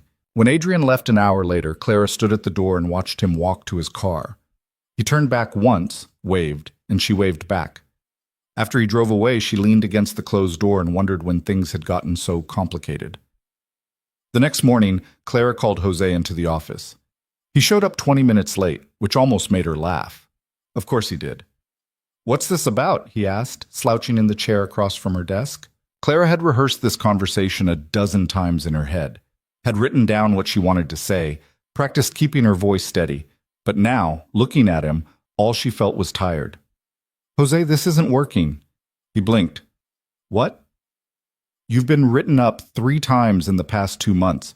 You show up late, you don't communicate, and half the time when you do show up, you're not in any condition to work. I always get the jobs done. Eventually, but that's not good enough. The tenants deserve better. Marcus deserves better.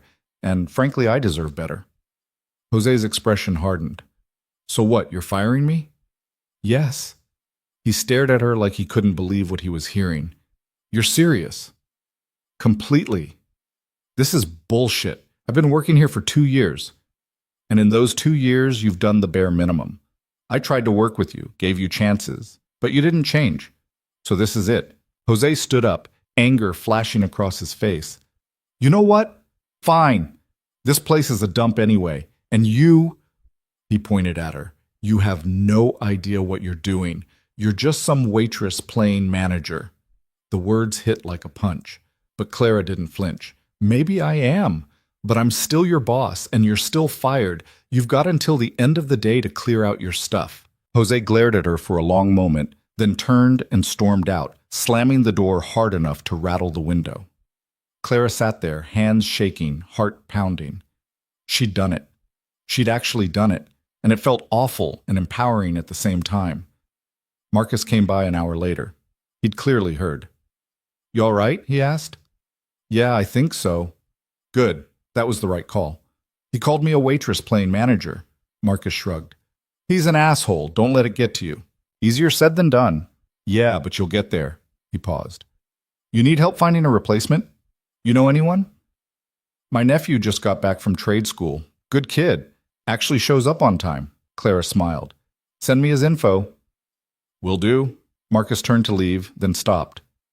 For what it's worth, you're doing a hell of a lot better than the last guy. Thanks, Marcus. After he left, Clara sat in the quiet office and let herself feel it.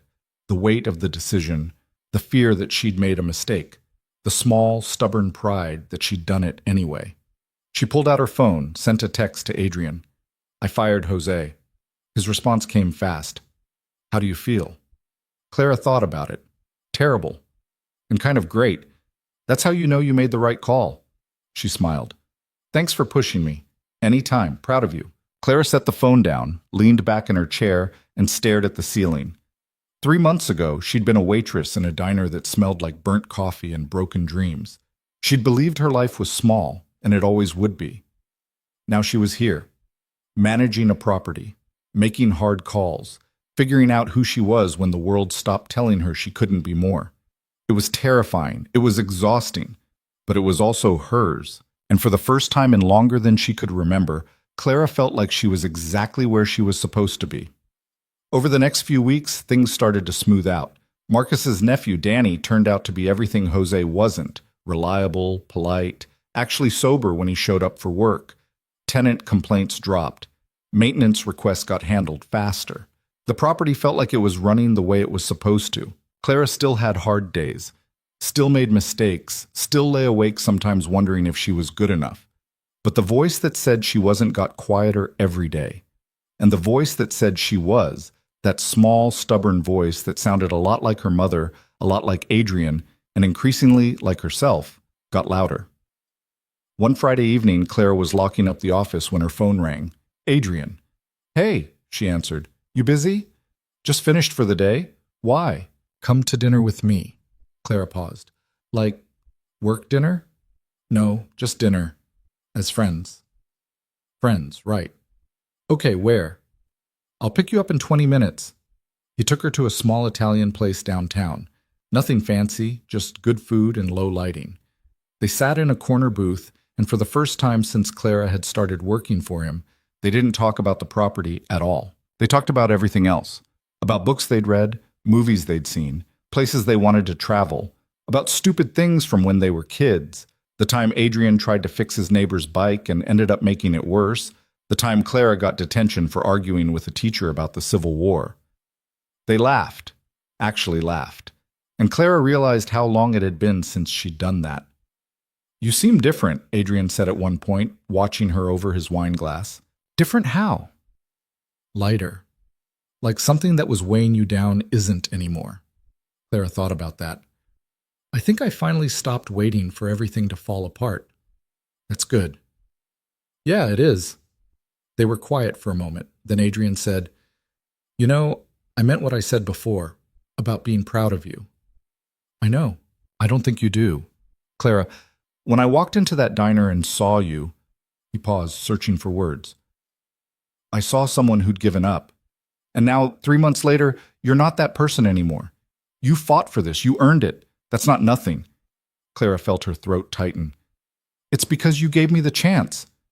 "No, I gave you the opportunity. You did the rest." She looked down at her plate, trying to hold back the tears that were suddenly threatening. "Why did you really do this, Adrian? And don't say it's because you owed me. We both know that's not the whole truth." He was quiet for a long time. When she finally looked up, he was staring at his hands, jaw tight. "Because I couldn't stand the thought of you wasting away in that place," he said finally. "Because you deserved better. And because—" He met her eyes. "Because I never stopped caring about you, even after all these years." Clara's breath caught. "Adrian, I'm not saying that to make things weird. I wanted you to know that this wasn't charity. It wasn't pity. It was me trying to give back to someone who mattered, who still matters." She didn't know what to say, didn't know how to process the rush of emotions flooding through her. "You matter too," she said quietly, "more than you probably realize." They sat there in that corner booth, the restaurant buzzing around them, and something unspoken passed between them. It wasn't a declaration, wasn't a promise, but it was real. And for now, that was enough. When Adrian dropped her off that night, he walked her to her door like he had a dozen times before. But this time, when she turned to say goodnight, he was closer than usual. "Thank you for tonight," Clara said. "Thank you for saying yes." They stood there, the space between them charged with something neither of them seemed ready to name. Finally, Adrian stepped back. "Good night, Clara." "Good night." She watched him walk away, then went inside and leaned against the door, heart racing. She was falling for him.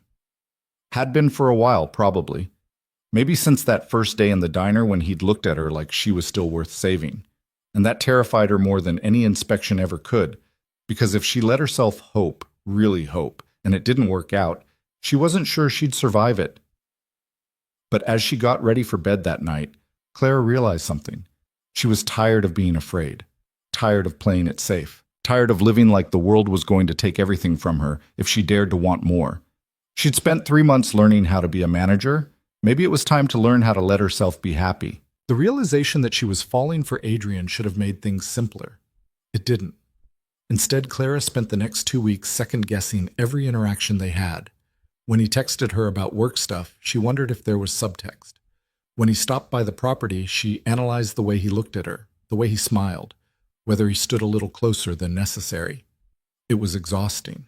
And worse, it was distracting her from the job. She caught herself staring at her phone during a tenant meeting, waiting for Adrian to respond to a message she'd sent an hour ago.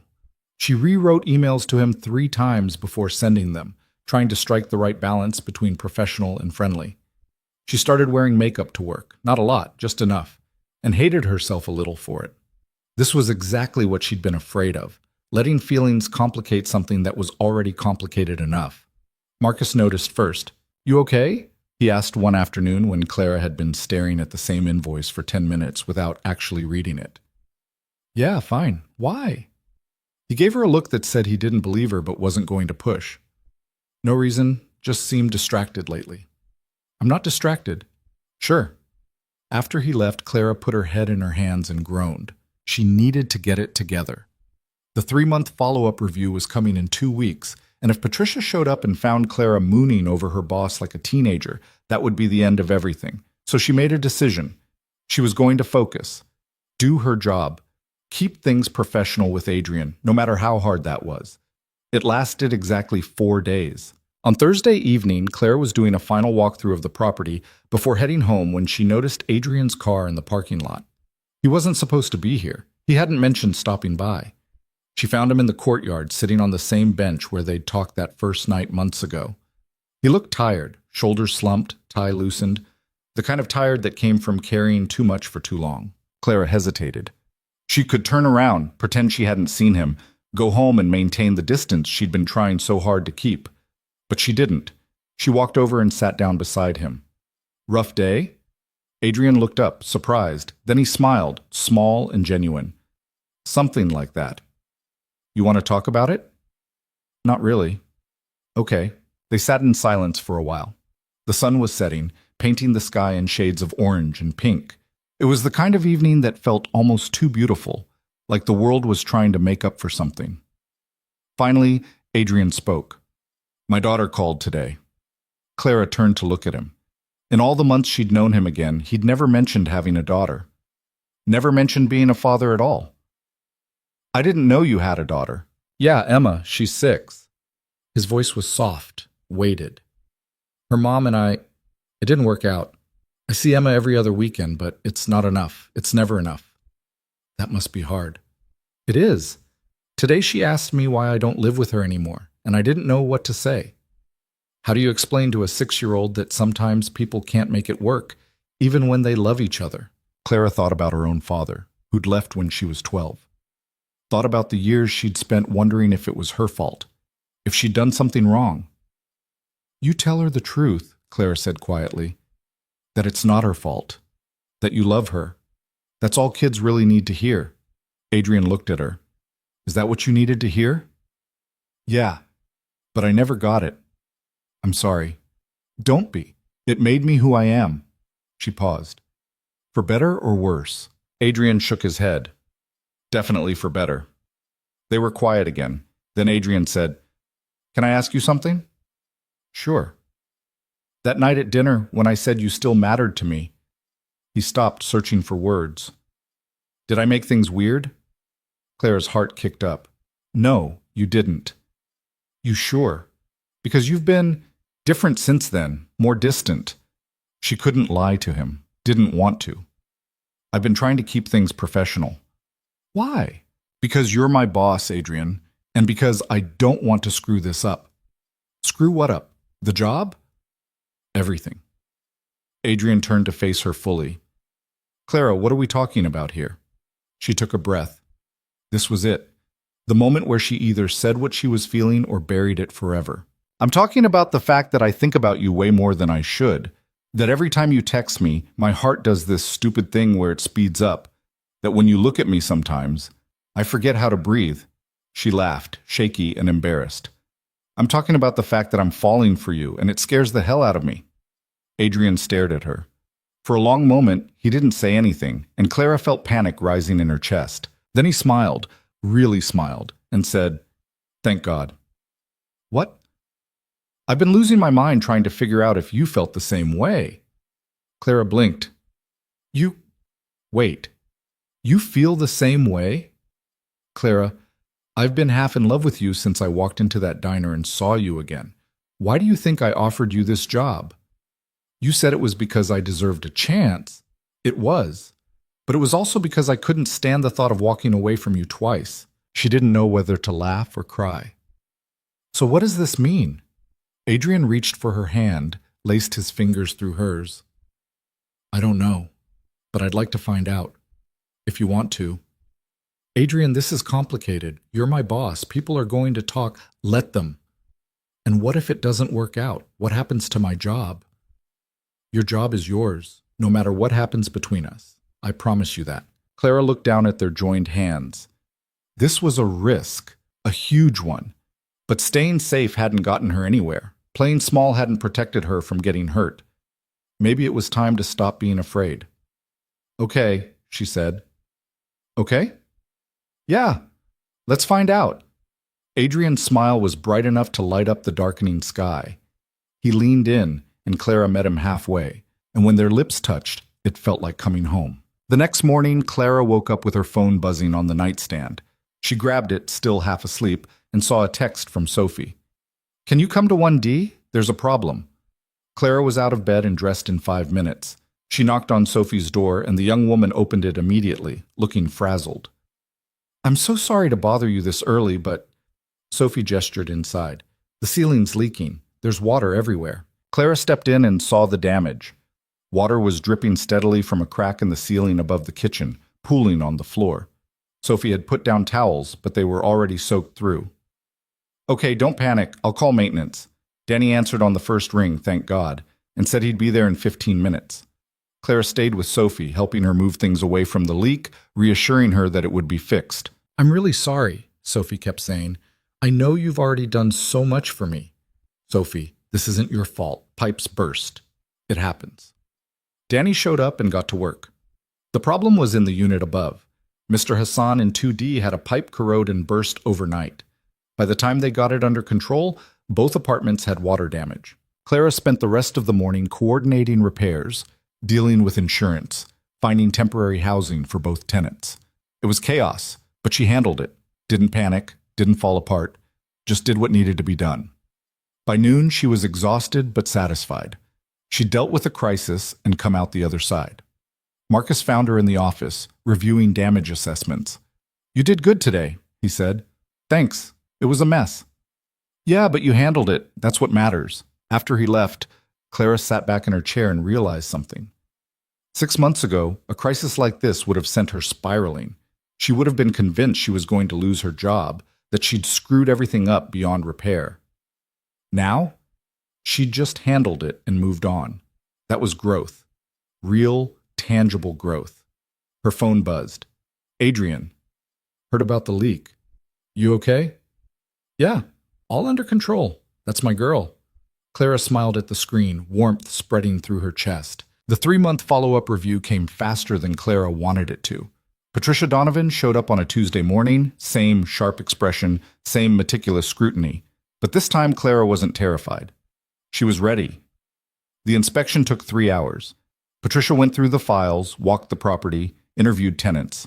Clara answered every question calmly, provided documentation for every decision, explained her reasoning without second-guessing herself. When it was over, Patricia sat across from Clara in the office and said, "You've improved." "Thank you." The property is running smoothly. Tenant satisfaction is up. Maintenance response times are excellent. You've addressed the concerns from the last review. Clara waited for the other shoe to drop. "However," Patricia continued, "I notice you've started a relationship with Mr. Vale." Clara's stomach dropped. "How did you—" "It's my job to notice things. And it's written all over both of you. It's not affecting my work. I can see that. Your performance has actually improved, but you need to be aware of the optics. Dating your boss can complicate things. I understand. Patricia studied her for a moment. Do you love him? The question caught Clara off guard. Yes, I think I do. And does he love you? I don't know. We haven't talked about it. Then talk about it. Because if this is serious, you two need to figure out how to navigate it professionally. If it's not serious, you need to end it before it becomes a problem. Clara nodded. I will. Good. Patricia closed her laptop. My recommendation is that you continue in this position. You've proven yourself capable. Just keep your personal and professional lives separate as much as possible. I will. Thank you. After Patricia left, Clara sat in the quiet office and processed what had just happened. She'd passed. Again. And this time, it felt real. That night, Clara met Adrian at his place, a sleek penthouse downtown that still felt too big and too empty. They sat on his couch with takeout from the Thai place, and Clara told him about the review. She knows about us, Clara said. Adrian paused mid-bite. And she said, as long as it doesn't affect my work, it's fine. But we need to be careful. Okay, we can do that. Clara set down her food, turned to face him. Adrian, what are we doing? What do you mean? I mean, are we just having fun, or is this something real? Adrian set his food down too. Do you want it to be real? I asked you first. He smiled. Clara, I'm a single father with more money than I know what to do with and a job that consumes my life. I don't have time for anything that isn't real. So yeah, this is real, at least for me. For me too. Good. They sat there looking at each other, and Clara felt something settle in her chest. This was real. They were doing this. So what happens now? She asked. Now we figure it out. One day at a time. That's simple? That's simple. Clara leaned in, kissed him. Okay. The months that followed weren't perfect. Nothing ever was. There were hard days at work. Tenants who didn't pay. Maintenance issues that seemed to multiply overnight. Decisions that kept Clara up at night wondering if she'd made the right call. There were hard days with Adrian. Schedules that didn't align. Moments when Clara felt the weight of their different worlds. Fights that started small and spiraled before they figured out how to talk through them. But there were good days too. Days when Clara walked the property and felt genuine pride at what she'd built. Days when tenants thanked her for her help, when Marcus told her she was doing a hell of a job, when Danny showed up early and got work done without being asked. Days when Adrian showed up at her door with dinner and a smile, when they spent evenings talking about nothing and everything, when his daughter Emma came for the weekend and Clara got to see him as a father, patient and loving and trying his best. 6 months into the job, Clara got a call from Ruthie. Heard you're doing well for yourself, Ruthie said without preamble. I'm trying. Good. You always were too stubborn to fail. Clara smiled. Thanks, I think. I mean it. You've got grit, kid. Just took you a while to figure that out. After they hung up, Clara thought about the woman she'd been when she worked at that diner. The one who believed her life was small and always would be. That woman felt like a stranger now. 9 months in, Adrian's ex-wife called. There was a problem with Emma's school, and she needed Adrian to step in. He was stressed, snapping at everyone, barely sleeping. Clara found him at his office one night, staring at his computer screen without really seeing it. Come home, she said from the doorway. I can't. I have to finish this. Adrian, come home. He looked at her and she saw the exhaustion in his eyes. I don't know how to fix this, he said quietly. You don't have to fix everything. Sometimes you just have to show up. He stood, grabbed his jacket, and they left together. At his place, Clara made him sit on the couch and actually eat something while she listened to him talk about Emma, about the guilt he carried for not being there enough, about feeling like he was failing her. You're not failing her, Clara said when he finished. You're doing your best. That's all anyone can do. It doesn't feel like enough. It never does. But that doesn't mean it isn't. Adrian looked at her, and something shifted in his expression. How did I get so lucky to have you? I ask myself the same thing about you. He pulled her close, and they sat there in the quiet, holding each other, and Clara realized something. This was what love looked like. Not perfect, not easy. Just two people showing up for each other, again and again, even when it was hard. A year after Clara started working at Sunset Ridge, Adrian asked her to move in with him. They were at her apartment, which had become more hers over the months, filled with books and plants and evidence of a life being lived, when he said it. "I know it's fast," he said, "and I know you like your independence, but I hate going home to an empty place when I could be going home to you." Clara's first instinct was to say no, to protect herself, to keep some piece of her life separate just in case. But then she thought about everything she'd learned over the past year, about taking risks, about letting herself want more. "Okay," she said. "Yeah?" "Yeah." Adrian's smile was worth every ounce of fear she felt. Moving in together was an adjustment. Adrian's place was too clean, too perfect. Clara's mess drove him crazy at first. Books left open on the couch, coffee cups on every surface, clothes draped over chairs. But they figured it out, made compromises, created a space that felt like both of them. And when Emma came for weekends, Clara learned how to be part of that too. It wasn't always smooth. Emma was 6 and confused about why this new woman was suddenly around. But slowly, carefully, they built something. One Sunday morning, Emma was making pancakes with Adrian while Clara set the table. Emma looked over and said, "Clara, do you like living with us?" Clara's heart squeezed. "Yeah, sweetie, I do." "Good, because I like when you're here." It was such a small thing, but it felt enormous. 18 months in, Clara was offered a promotion. Adrian wanted her to oversee 3 of his properties instead of just 1.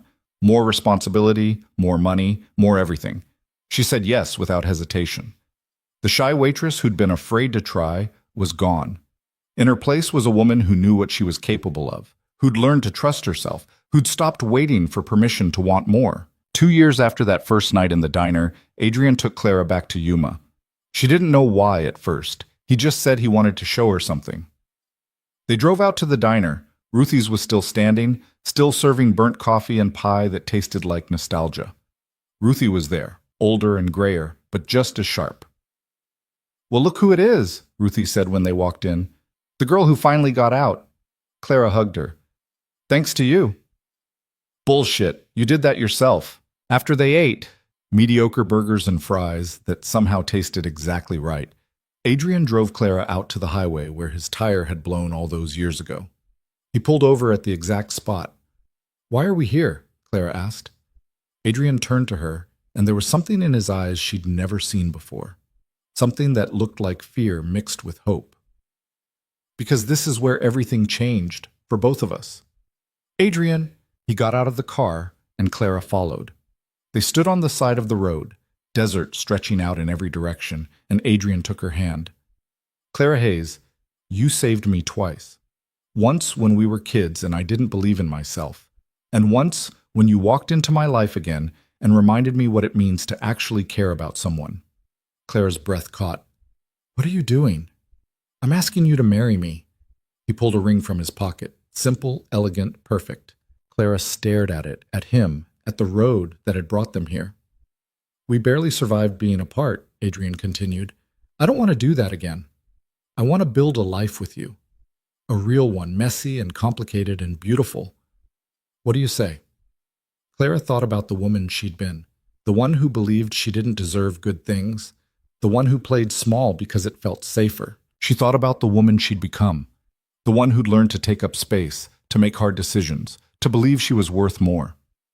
And she thought about Adrian, about the boy who'd sat next to her on apartment steps dreaming of something bigger, about the man who'd walked back into her life and refused to let her settle for less than she deserved. "Yes," she said. "Yes, I'll marry you." Adrian's smile was brighter than the desert sun. He slipped the ring on her finger, pulled her close, and kissed her like she was the only thing in the world that mattered. And maybe, in that moment, she was. The wedding was small. Just close friends, Marcus and Danny from the property, Ruthie who flew out from Yuma and complained about everything but cried during the vows, Emma in a flower girl dress who took her job very seriously. Clara wore a simple dress and carried wildflowers, and when Adrian saw her walking toward him, his eyes went bright with tears. They got married in the courtyard at Sunset Ridge, the place where Clara had learned what she was capable of, where she'd built something real. During the reception, Marcus raised his glass and said, "To Clara, who went from not knowing how to evict a tenant to running 3 properties like a boss. We're all proud as hell. Everyone cheered. Clara felt her throat tighten with emotion. Later, when the party was winding down and Emma was asleep on the couch, Adrian found Clara standing in the courtyard alone. "You okay?" he asked. "Yeah, just thinking." "About what?" She looked around at the property, at the lights strung up for the wedding, at the life she'd built here. "About how different things are. How if your tire hadn't blown that day, I'd probably still be at that diner. You would have gotten out eventually. Maybe. But I don't think I would have believed I deserved to." Adrian wrapped his arms around her. "And now? Now I know better."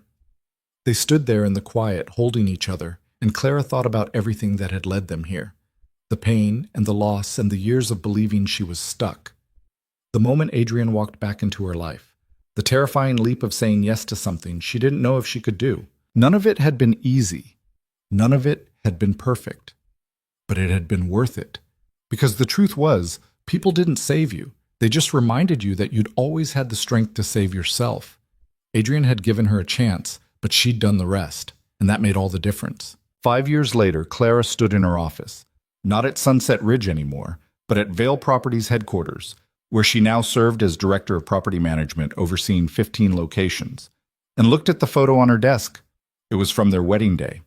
Her and Adrian, hands joined, smiling like they'd just discovered something precious. Beside it was a photo of Emma, now 11, holding a trophy from her soccer team, and another of Clara's management team, good people she'd hired and trained, people who reminded her of herself when she was just starting out. Her phone buzzed. A text from Sophie, who now managed Sunset Ridge and was doing a damn good job of it. "Quick question about a difficult tenant. Got a minute?" Clara smiled and called her back. They talked through the situation, and Clara heard echoes of herself in Sophie's voice. The uncertainty. The fear of making the wrong call. "Trust your gut," Clara told her. "You know what you're doing." "What if I don't?" "Then you'll figure it out. That's the job." After they hung up, Clara looked out the window at Phoenix sprawling below. This city had become home. This life had become hers. She thought about the shy waitress in the diner who'd stopped believing in herself, who'd thought her story was over before it really began. That woman would barely recognize who Clara had become, and that was exactly how it should be. Because sometimes the most important thing you can give someone isn't success or money or even opportunity. It's the reminder that they were always capable of more than they believed. Adrian had given her that. And now, every day, Clara tried to give it to someone else. She picked up her phone and sent a text to Adrian, who was at home with Emma. "Love you. Be home soon." His response came fast. "Love you too. We're making dinner. Emma insists on trying to make that pasta thing you like. Fair warning, the kitchen's a disaster." Clara laughed. "Can't wait." She grabbed her things, turned off the lights, and headed home. To the family she'd found, to the life she'd built, to the woman she'd become. It hadn't been a straight line. It hadn't been easy. But it had been hers. And in the end, that was all that mattered.